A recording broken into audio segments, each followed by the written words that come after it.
आप सभी मित्रों को मकर संक्रांति की हार्दिक बधाई एवं शुभकामनाएं। आप लोग भी पतंग की तरह आसमान की बुलंदियों पर पहुंचे और कामयाबी हासिल करें। इसी के साथ हम लोग आज के अपना वीडियो शुरू करेंगे।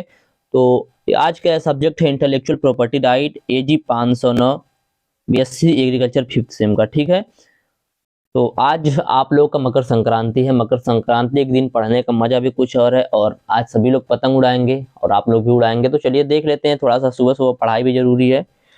तो पहला क्वेश्चन रहेगा, राष्ट्रीय जीन निधि एवं राष्ट्रीय बैंक को परिभाषित कीजिए। ठीक है, राष्ट्रीय जीन निधि और राष्ट्रीय जीन बैंक को परिभाषित करना है। तो चलिए देखते हैं राष्ट्रीय जीन निधि क्या होता है। तो भारत सरकार द्वारा पादप किस्म अधिनियम 2001 की धारा 45 के तहत राष्ट्रीय जीन कोष का गठन किया गया। ठीक है, याद रखिएगा, भारत सरकार द्वारा पादप किस्म अधिनियम 2001 की धारा 45 के तहत राष्ट्रीय जीन कोष का निर्माण किया गया या गठन किया गया। इस कोष का उपयोग इन सीटू और एक्स सीटू संग्रहण सहित आनुवांशिक संसाधनों के संरक्षण और लंबे समय तक उपयोग के लिए भी किया जाता है। ठीक है, राष्ट्रीय जीन निधि जो है यह भारत सरकार द्वारा पादप किस्म अधिनियम 2001 की धारा 45 के तहत राष्ट्रीय जीन कोष के गठन किया गया। इस कोष का उपयोग इन सीटू और एक्स सीटू संग्रह सहित आनुवांशिक संसाधनों के संरक्षण और लंबे समय तक उपयोग के लिए भी किया जाता है। आगे देखेंगे राष्ट्रीय जीन बैंक क्या होता है। तो राष्ट्रीय जीन बैंक की स्थापना वर्ष 1996 ईस्वी में पंजीकृत प्रजातियों के प्रजनकों द्वारा भेजी गई बीज सामग्री या मतलब कह सकते हैं उसको जर्म प्लाज्म। ठीक है, राष्ट्रीय जीन बैंक की स्थापना वर्ष 1996 ईस्वी में पंजीकृत प्रजातियों के प्रजनकों द्वारा भेजी गई बीज सामग्री को भंडारण के लिए किया गया। ठीक है, जो बीज की सामग्री है उसके भंडारण के लिए किया गया। जैसे मान लीजिए कुछ अनाज, जैसे मान लीजिए गेहूं का एक वैरायटी है कल्याण सोना।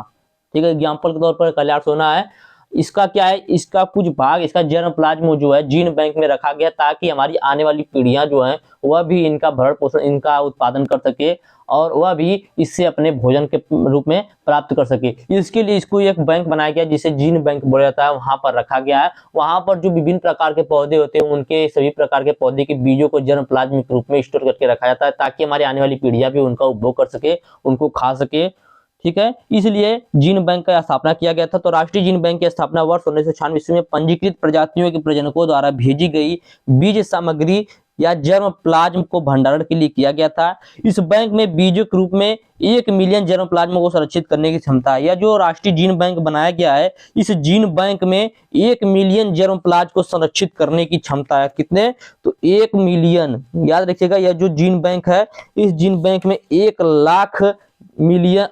मिलियन जर्म प्लाज्म को संरक्षित करने की क्षमता है। जर्म प्लाज्म जीवित ऊतक होता है जिससे नए पौधे उगाए जाते हैं। ठीक है, जो जर्म प्लाज्म होता है यह एक जीवित ऊतक होता है जिससे नए पौधे उगाए जाते हैं। ठीक है, तो मैंने क्या बताया आप लोगों की पंजीकृत प्रजातियों के प्रजनकों द्वारा भेजी गई, ठीक है, बीज सामग्री को भंडारण के लिए वर्ष 1996 ईस्वी में राष्ट्रीय जीन बैंक की स्थापना की गई। इस बैंक में बीजों के रूप में 1 मिलियन जर्म प्लाज्म को संरक्षित करने की क्षमता होती है। जर्म प्लाज्म जीवित ऊतक होते हैं जिससे नए पौधे उगाए जा सकते हैं। ठीक है, देखिए यहाँ पर मैंने बोला था पंजीकृत प्रजातियों। ठीक है, तो किसी रजिस्टर्ड प्रजाति को जीन बैंक में जमा कराने के बाद इसका उपयोग प्रजनक द्वारा किसी अध्ययन या शोध के लिए कर सकता है, लेकिन यदि वो चाहे कि इसका उपयोग वह वाणिज्यिक उत्पादन के लिए करे तो वह नहीं कर सकता। याद रखिएगा, जैसे मान लीजिए कोई गेहूं है, इसको आपने पंजीकृत करवा लिया है, तो आप चाहेंगे तो इसमें से थोड़ा सा लेकर इसका शोध कर सकते हैं, इस पर एक्सपेरिमेंट कर सकते हैं, लेकिन यदि चाहे इसकी बुआई करें तो वाणिज्यिक स्तर पर आप इसका उपयोग नहीं कर सकते, यह ध्यान दिया जाता है। ठीक है, क्योंकि यदि आपने इसका उपयोग कर लिया वाणिज्यिक स्तर पर अपने से ही, तो इसका मतलब क्या है, पंजीकृत कराने का मतलब क्या है, उससे लाभ क्या होगा, आप ही उत्पादन करके अपने बीज को बेच देंगे। जैसे गांव में देखते हैं, एक लोग लाते हैं सीड खरीद कर, वो अपने सीड को पूरे गांव में बांट देते हैं कि आप ले लीजिए, मतलब सब लोग आते हैं लेने के लिए कि आपका नया सीड आप हमको दे दीजिए 20 किलो, हम आपको अपना पुराना वाला दे देते हैं। इस प्रकार से सब लोग आपस में आदान प्रदान कर लेते हैं, इसलिए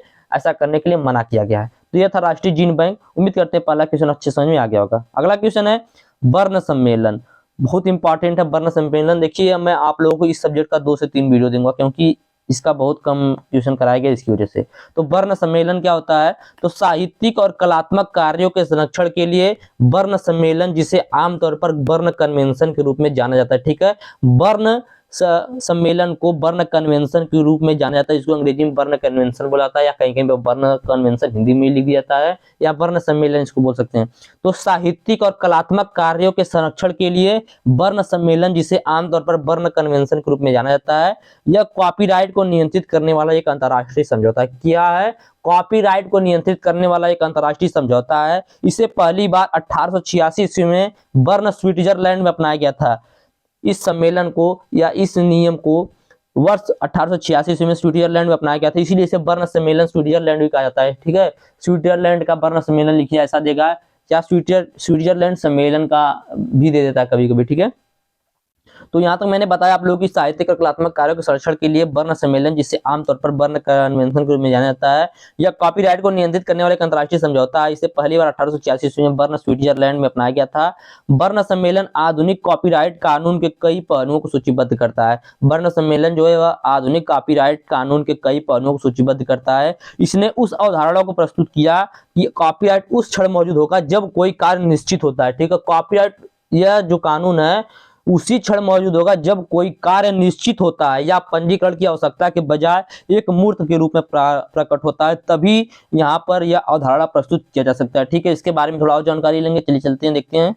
बर्न कन्वेंशन ने 1883 ईस्वी के औद्योगिक संपत्ति के संरक्षण के लिए पेरिस कन्वेंशन के नक्शे कदम पर चलते हुए, जिसने उसी तरह की विभिन्न प्रकार की बौद्धिक संपदा जैसे पेटेंट, ट्रेडमार्क और औद्योगिक डिजाइन के अंतर्राष्ट्रीय एकीकरण के लिए एक रूपरेखा तैयार की थी। ठीक है, यह जो बर्न कन्वेंशन है इसने 1883 ईस्वी के औद्योगिक संपत्ति के संरक्षण के लिए पेरिस कन्वेंशन के नक्शे कदम पर चलते हुए, मतलब जिस प्रकार पेरिस चल रहा था उसी के नक्शे कदम पर चलते हुए, उसी तरह विभिन्न प्रकार की बौद्धिक संपदा जैसे पेटेंट, ट्रेडमार्क और औद्योगिक डिजाइन के अंतर्राष्ट्रीय एकीकरण के लिए एक रूपरेखा तैयार की थी। ठीक है, पेरिस कन्वेंशन की तरह बर्न कन्वेंशन ने प्रशासनिक कार्यों को संभालने के लिए एक ब्यूरो की स्थापना की। पेरिस कन्वेंशन था, उसने क्या किया था, प्रशासनिक कार्यों को संभालने के लिए एक ब्यूरो की स्थापना की थी। उसी को देखते हुए यह जो हमारा बर्न कन्वेंशन, इसने भी प्रशासनिक कार्यों को संभालने के लिए एक ब्यूरो की स्थापना की। 1893 ईस्वी में दोनों ब्यूरो का विलय हो गया। 1893 ईस्वी में पेरिस और बर्न कन्वेंशन दोनों का आपस में विलय हो गया और United international bureau of the protection of intellectual property बन गया। याद रखिएगा, 1893 ईस्वी में बर्न कन्वेंशन और पेरिस कन्वेंशन का आपस में विलय हो गया और United international bureau for the protection of intellectual property, जिसे बोलते हैं BIPRI बन गया। ठीक है, जो बर्न में स्थित है। कहां पर स्थित है? बर्न में स्थित है। वर्ष 1960 में BIPRI का मैंने अभी आप लोगों को पूरा नाम बताया था। ठीक है, BIPRI जिनेवा चला गया। फिर उसके बाद क्या हुआ, 1960 ईस्वी में BIPRI जो है वह जिनेवा चला गया। वे 1967 में विश्व बौद्धिक संपदा संगठन का हिस्सा बन गए। ठीक है, वे 1967 ईस्वी में विश्व बौद्धिक संपदा संगठन का हिस्सा बन गए और 7 साल बाद संयुक्त राष्ट्र के भीतर एक संगठन बना दिया। ठीक है, 7 साल के बाद संयुक्त राष्ट्र के भीतर एक संगठन बन गया। तो यह था आप लोगों का बर्न कन्वेंशन के बारे में, बर्न सम्मेलन के बारे में। बहुत ही ज्यादा इंपॉर्टेंट क्वेश्चन, याद रखिएगा और उम्मीद करते समझ में भी आप लोगों को आया होगा। चलिए चलते हैं, अगला क्वेश्चन देखते हैं। पेटेंट तथा PVV एंड FR में अंतर। ठीक है, बोला है पेटेंट और प्लांट प्रोटेक्शन वैरायटी और फार्मर राइट एक्ट में अंतर बताना है। बहुत ज्यादा इंपॉर्टेंट है, देखिएगा।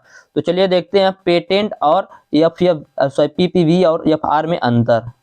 तो पेटेंट कानून विज्ञान और तकनीकी आविष्कारों के क्षेत्र में काम करता है। जो पेटेंट होता है यह विज्ञान और तकनीकी आविष्कार के क्षेत्र में क्या देता है, लोगों को अधिकार देता है। लेकिन जो PPV और FR होता है, फार्मर राइट एक्ट होता है, यह पौध प्रजातियों के संरक्षण, किसानों के अधिकारों के क्षेत्र में काम करता है। याद रखिएगा, जो पेटेंट है वह विज्ञान और तकनीकी अधिकारों के क्षेत्र में काम करता है और जो PPV और FR एक्ट है, यह पौध प्रजातियों के संरक्षण और किसानों के अधिकारों के क्षेत्र में काम करता है। पेटेंट जो होता है 20 से 25 वर्षों के लिए दिया जाता है। पेटेंट 20 से 25 वर्षों के लिए दिया जाता है और PPV और FR एक्ट जो है यह 15 से 18 वर्षों के लिए होता है। ठीक है, 15 से 18 वर्ष के लिए होता है और पेटेंट 20 से 25 वर्ष के लिए होता है। पेटेंट कानून के तहत पेटेंटधारी किसी और के उत्पादों का अनाधिकृत उपयोग रोक सकता है। ठीक है, पेटेंट कानून के तहत पेटेंटधारी जिसने पेटेंट का अधिकार प्राप्त किया है, वह किसी के उत्पादों का अनधिकृत उपयोग रोक सकता है और उससे अपने पेटेंट के तहत विशेषता मिलता है। ठीक है, उसे अपने पेटेंट के तहत विशेषता मिलता है। इसके और जो पीपीवी और एफआर एक्ट होता है, इसके तहत प्रजातियों के संरक्षण के लिए पंजीयन किए गए उत्पादों का उपयोग सामान्यतः किसानों को सीमित रूप से ही किया जा सकता है। जैसा मैंने अभी आप लोगों को बताया था किसमें, जीन बैंक में, वही बात यहाँ पर है कि इसके तहत प्रजातियों के संरक्षण के लिए पंजीयन किए गए उत्पादों का उपयोग सामान्यतः किसानों को सीमित रूप में ही किया जा सकता है।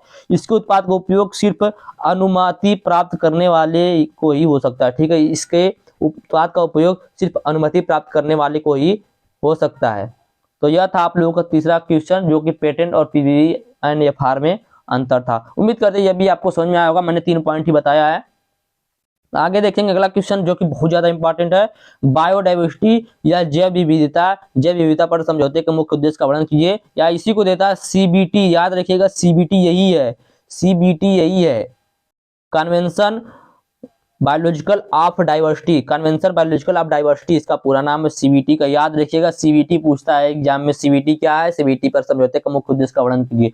तो जैव विविधता क्या है, सबसे पहले यह जानेंगे। तो जैव विविधता जीवों के बीच किसी भी कारण से उत्पन्न हुआ विविधता है, जो किसी भी एक उपजाति के जीवों के बीच में हो, या विभिन्न उपजातियों के जीवों के बीच में हो, या पारिस्थितिकी तंत्र के कारण से हो, ठीक है। जैव विविधता क्या है, तो जैव विविधता जीवों के बीच किसी कारण से उत्पन्न हुआ विविधता है, जो किसी भी एक उपजाति के जीवों के बीच में हो, या विभिन्न उपजाति के जीवों के बीच में हो, या पारिस्थितिकी तंत्र के कारण से हो। तो वही होता है क्या, जैव विविधता। जैव विविधता उम्मीद करते समझ में आएगा, क्या बोल रहा है कि जैव विविधता क्या है, जीवों के बीच में किसी कारण से उत्पन्न होने वाली एक विविधता है। क्या है, एक विविधता है जो किसी भी एक उपजाति के जीवों के बीच में होता है, या विभिन्न उपजाति के जीवों के बीच में भी हो सकता है, या पारिस्थितिकी तंत्र के कारण से भी हो सकता है, ठीक है।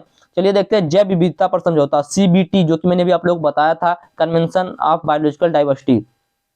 तो यह एक बहुपक्षीय समझौता है। जैव विविधता एक बहुपक्षीय समझौता है, जो 29 दिसंबर 1933 ईस्वी को रियो डे जेनेरियो में हुआ था। कहां पर हुआ था, याद रखिएगा।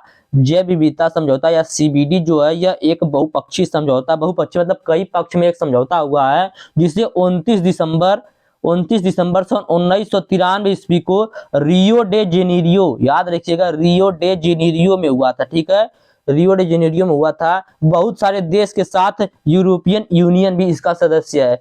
यह जो जैव विविधता समझौता है सीबीडी है, इसके साथ बहुत सारे देशों के साथ साथ यूरोपियन यूनियन भी इसका सदस्य है। संयुक्त राष्ट्र के समस्त सदस्य देशों ने इस संधि की पुष्टि की, संयुक्त राज्य अमेरिका को छोड़कर, सॉरी यूनाइटेड स्टेट को छोड़कर, ठीक है। यूनाइटेड स्टेट को छोड़कर इस संधि की पुष्टि सभी सदस्य देशों ने की है। संयुक्त राष्ट्र के समस्त सदस्य देशों ने इस संधि की पुष्टि की है, सिर्फ यूनाइटेड स्टेट को छोड़कर। याद रखिएगा यह समझौता क्या है, मैंने बताया कि यह जो समझौता एक बहुपक्षीय समझौता है, जिसे 29 दिसंबर 1933 ईस्वी को रियो डे जेनेरियो में लागू किया गया था। बहुत सारे देशों के साथ साथ यूरोपियन यूनियन इसके सदस्य हैं। संयुक्त राष्ट्र के समस्त सदस्य देश ने इस संधि की पुष्टि की, यूनाइटेड स्टेट को छोड़कर। इस समझौते के अंतर्गत कई अंतर्राष्ट्रीय संस्थाओं की स्थापना की गई। इस समझौते के अंतर्गत कई अंतर्राष्ट्रीय संस्थानों की स्थापना की गई, परंतु यूनाइटेड स्टेट ने समझौते या संधि पर हस्ताक्षर तो किया, परंतु इसकी पुष्टि नहीं की, ठीक है। यूनाइटेड स्टेट जो है इसके समझौते और संधि पर हस्ताक्षर तो किया है, लेकिन इसकी पुष्टि नहीं की, इसलिए इसको इसका हिस्सा नहीं माना जाता है, ठीक है। तो मैंने क्या होता है, जैव विविधता पर समझौता यही है कि यह बहुत सारे पक्ष जो है उनके बीच होने वाला एक समझौता, जो 29 दिसंबर 1937 ईस्वी को रियो डे जेनेरियो में हुआ था। बहुत सारे देश के साथ यूरोपियन यूनियन इसके सदस्य हैं। संयुक्त राष्ट्र के समस्त देशों ने इसकी संधि में अपनी पुष्टि जताई है, लेकिन यूनाइटेड स्टेट को छोड़कर। यूनाइटेड स्टेट ने इस पर सिग्नेचर तो किया है, लेकिन इसकी पुष्टि नहीं की थी, इसके लिए इसको इसका हिस्सा नहीं माना जाता है। चलिए आगे देखते हैं इसका उद्देश्य क्या है। तो इसका उद्देश्य है जैव विविधता को बनाए रखना या जैव विविधता का संरक्षण, ठीक है। जैव विविधता जो है जीवों के बीच होने वाली विविधता, जो उसको बनाए रखना या जैव विविधता का संरक्षण करना। दूसरा, जैव विविधता के घटकों या अवयवों का निर्वाह साधनों के रूप में लगातार लंबे समय तक उपयोग करना। जनन संबंधी संसाधनों से उत्पन्न लाभ का निष्कपट तथा न्याय संगत बंटवारा करना। इसका यही मुख्य उद्देश्य है, जैव विविधता को बनाए रखना या जैव विविधता का संरक्षण करना। जैव विविधता के घटकों या अवयवों का निर्वाह साधनों के रूप में लगातार लंबे समय तक उपयोग करना। जनन से संबंधित संसाधनों से उत्पन्न लाभ का निष्कपट मतलब बिना किसी छल कपट के तथा न्याय संगत बंटवारा करना ही सीबीडी का मुख्य उद्देश्य है। उम्मीद करते हैं यह तीसरा चौथा क्वेश्चन जो मैंने आप लोग बताया जैव विविधता अच्छे समझ में आ गया होगा। सीबीडी देखिए इसी को बोला जाता है, याद रखिए अगर सीबीडी पूछा तो भी आप लोग को यही लिखना है, सीबीडी पूछता है एग्जाम में, ठीक है। चलिए देखते हैं अगला क्वेश्चन, कॉपीराइट क्या है इसका उद्देश्य लिखिए। कॉपीराइट क्या है इसका उद्देश्य लिखिए। तो पहले मैं दूसरा एक डेफिनेशन दिखाऊंगा, उसके बाद आप लोग को इसको दिखाऊंगा। तो कॉपीराइट एक बौद्धिक संपदा मालिक को दिया गया कानूनी अधिकार है, ठीक है। कॉपीराइट जो एक बौद्धिक संपदा मालिक को दिया गया एक कानूनी अधिकार है। जैसा कि हमें शब्द से ही पता चल रहा है, ये नकल करने का अधिकार है। इस प्रकार कॉपीराइट का अर्थ होता है कि जब कोई व्यक्ति कोई उत्पाद बनाता है तो उसका अधिकार होता है, इसलिए केवल उस व्यक्ति के पास उस कार्य को पुनः प्रस्तुत करने का विशेष अधिकार हो सकता है, या जिसे वह प्राधिकरण देता है। कॉपीराइट कानून के मूल रचनाकारों को इसे आगे उपयोग करने या एक विशिष्ट समय के लिए उत्पाद की नकल करने का विशेष अधिकार देता है। इस बिंदु पर जिस आइटम पर कॉपीराइट किया गया है वह सार्वजनिक डोमेन में विकसित हो जाता है, ठीक है। जिस भी बिंदु पर कॉपीराइट किया गया वह सार्वजनिक डोमेन में विकसित हो जाता है। आगे देखते हैं इसी के बारे में। तो कॉपीराइट क्या होता है, किसी बौद्धिक संपदा स्वामी को दिया गया वह कानूनी अधिकार है या मूल सामग्री के निर्माता को सुरक्षित रखने में मदद करता है ताकि कोई भी बिना अनुमति के इसकी नकल न कर सके या इसका उपयोग न कर सके। यदि किसी मूल कार्य को कॉपीराइट कानून के माध्यम से सुरक्षा की आवश्यकता है तो यह मूर्त रूप में होना चाहिए, ठीक है। याद रखिएगा मैंने अभी आप लोग को बताया था बर्न कन्वेंशन में कि यदि किसी मूल कार्य को कॉपीराइट कानून के माध्यम से सुरक्षा करने की आवश्यकता है तो यह मूर्त रूप में होना चाहिए। उदाहरण के लिए भारतीय कॉपीराइट अधिनियम निर्माता के काम को उनकी मृत्यु के 60 साल बाद तक कानून द्वारा संरक्षित करता रहा, ठीक है। उनकी मृत्यु के 60 साल बाद तक कानून जो है संरक्षित करता रहा, ठीक है। यह तो था कॉपीराइट। अब देखते हैं, अभी तो मैंने जो बताया इसको समझाने के लिए आपको कि समझ में आ जाए। अब देखिए मैं जो बताऊंगा आपको अच्छे से एकदम क्लियर हो जाएगा। तो कॉपीराइट क्या है, कॉपीराइट एक बौद्धिक संपदा का एक रूप है, ठीक है। बौद्धिक संपदा का एक रूप है जो लेखकों, कलाकारों, वास्तुकारों, चित्रकारों, नाटककारों आदि सॉफ्टवेयर उत्पादकों आदि को अपने क्षेत्रों में सृजन मतलब क्रिएटिव मतलब उत्पाद मतलब क्या बोल सकते हैं नया प्रोडक्ट या किसी चीज का सृजन करने के लिए या कोई चीज क्रिएट करने के लिए या उत्पत्ति की सुरक्षा से संबंधित दिया जाने वाला विधिवत अधिकार कॉपीराइट कहलाता है, ठीक है। कॉपीराइट क्या है, तो यह एक बौद्धिक संपदा अधिकार है जो लेखकों, कलाकारों, वास्तुकारों, चित्रकारों, नाटककारों आदि उत्पादकों को अपने क्षेत्र में सृजन या उत्पत्तियों की सुरक्षा से संबंधित दिया जाने वाला एक विधिवत अधिकार है जिसे कॉपीराइट अधिकार बोला जाता है या कॉपीराइट बोला जाता है। इसका उद्देश्य है कि इस प्रक्रिया में सृजन शक्ति क्रिएटिविटी को सुरक्षा तथा प्रोत्साहन मिलता है, ठीक है। इस प्रक्रिया में सृजन शक्ति क्रिएटिविटी को सुरक्षा तथा प्रोत्साहन मिलता है, मतलब कोई यदि कोई प्रोडक्ट बना रहा है तो उसके जैसा कोई और प्रोडक्ट नहीं बना सकता है। जैसे आप यूट्यूब पर देखेंगे, आप भी जैसे मैं ये वीडियो डाल रहा हूँ, मेरा कोई वीडियो डालेगा तो वहां पे कॉपीराइट आ जाएगा, ठीक है। तो यह क्या है, मेरा वीडियो मेरे परमिशन के बिना उसने डाल दिया, इसके लिए उसके ऊपर कॉपीराइट आ गया। यदि मुझसे पूछ के वो डालेगा, मैं यदि यहाँ से अलाउ कर दूंगा तो उसके चैनल पर उसके वीडियो पर कॉपीराइट नहीं आएगा, ठीक है। तो इस प्रक्रिया से सृजन शक्ति को सुरक्षा तथा प्रोत्साहन मिलता है। अभी मान लीजिए वीडियो में इतने महीनों से बना हुआ डाल देगा तो मेरे जो व्यूअर है उसके पास भी जाएंगे, आप लोग जैसे उस पर भी जाएंगे वीडियो देखने, इससे क्या होगा, इससे मेरा नुकसान होगा। इसलिए सृजन शक्ति जो क्रिएटिविटी है उसको सुरक्षा का प्रोत्साहन मिलता है। इससे मैं क्या कर रहा हूँ, लगातार वीडियो बना रहा हूँ, तो यही है। तो इस प्रक्रिया में सृजन शक्ति को सुरक्षा तथा प्रोत्साहन मिलता है जिसके कारण समाज का आर्थिक तथा सामाजिक विकास होता है। उन व्यक्तियों की सृजन शक्ति में अधिक वृद्धि होती है तथा अन्य व्यक्तियों में सृजन करने की भावना भी उत्पन्न होती है। जैसे मैं ये चैनल बना रहा हूँ, मैं अपना वीडियो बना रहा हूँ, मेरा देखकर आप लोग मन में भी एक बार उठ रहा होगा कि मैं भी अब यूट्यूब पे पढ़ाऊंगा, मैं भी अब यूट्यूब पे वीडियो बनाऊंगा, ठीक है। इस प्रकार से एग्जाम्पल के माध्यम से मैंने आप लोगों को समझाया। उम्मीद करते हैं यह क्वेश्चन जो था पांचों आपको अच्छे समझ में आया होगा और वीडियो बहुत ही अच्छा लगा होगा। वीडियो अच्छा लगा तो वीडियो को लाइक कीजिएगा, चैनल को सब्सक्राइब कीजिएगा। यह जो मैंने 5 मोस्ट इंपॉर्टेंट क्वेश्चन बताए, इसके बाद मैं आप लोगों को 10 शायद और मोस्ट इंपॉर्टेंट क्वेश्चन करवा पाऊँ जो कि आपके लिए बहुत ही ज्यादा इंपॉर्टेंट है। तो पूरा वीडियो जरूर देखिएगा और इसके पहले के मैंने जो वीडियो डाला उसको भी देखिएगा। और वीडियो अच्छा लगा तो वीडियो को लाइक कीजिएगा। इसका पीडीएफ चाहिए तो डिस्क्रिप्शन में व्हाट्सएप ग्रुप का लिंक, व्हाट्सएप नंबर दिया गया है, मैसेज करके आप लोग इसका पीडीएफ भी ले सकते हैं। धन्यवाद, जय हिंद।